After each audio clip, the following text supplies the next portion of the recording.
Pemirsa, peta politik Pilkada 2024 disinyalir akan berubah pasca mundurnya Erlangga Hartarto dari Ketua Umum DPP Partai Golkar. Meski begitu, menurut pengamat politik, perubahan tersebut tidak terlalu signifikan karena Golkar dan koalisi partai yang lain sudah mulai solid.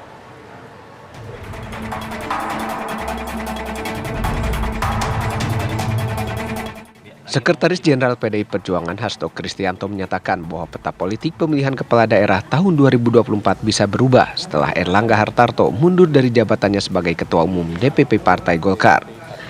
Menurutnya, pilkada dengan daerah padat penduduknya akan terdampak, khususnya pilkada yang ada di tingkat provinsi. Indikasi seperti itu, tetapi kalau di tingkat kabupaten kota itu relatif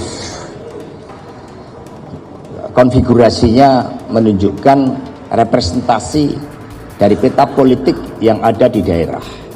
Tetapi kalau terkait dengan pilgub, memang ada berbagai skenario karena ada kepentingan kekuasaan itu.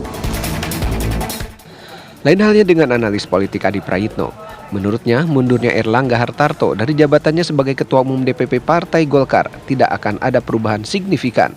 Karena Golkar sudah solid dengan partai koalisinya, dalam hal ini Koalisi Indonesia Maju atau KIM. Golkar dan KIM sudah menjadi satu kesatuan yang sudah membangun suatu kesepakatan atau konsensus. Misalnya untuk Pilkada Jakarta dan Jawa Barat. Tidak akan ada perubahan yang secara signifikan. Di Jawa Barat dan di Jakarta saya kira Golkar, bagian dari KIM, sudah cukup solid ya dan sudah menjadi bagian dari satu kesatuan.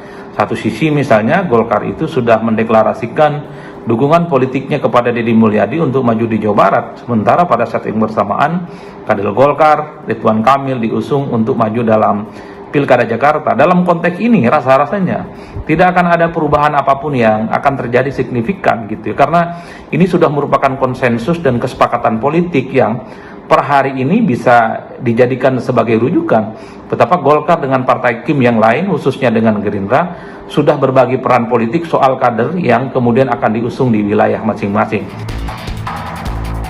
Erlangga Hartarto secara resmi mengumumkan pengunduran dirinya sebagai Ketua Umum DPP Partai Golkar. Surat pengunduran diri tersebut ditandatanganinya pada Sabtu lalu. Erlangga menyebut keputusan tersebut diambil demi memastikan stabilitas transisi pemerintahan baru. Dari Jakarta, tim TV One mengabarkan.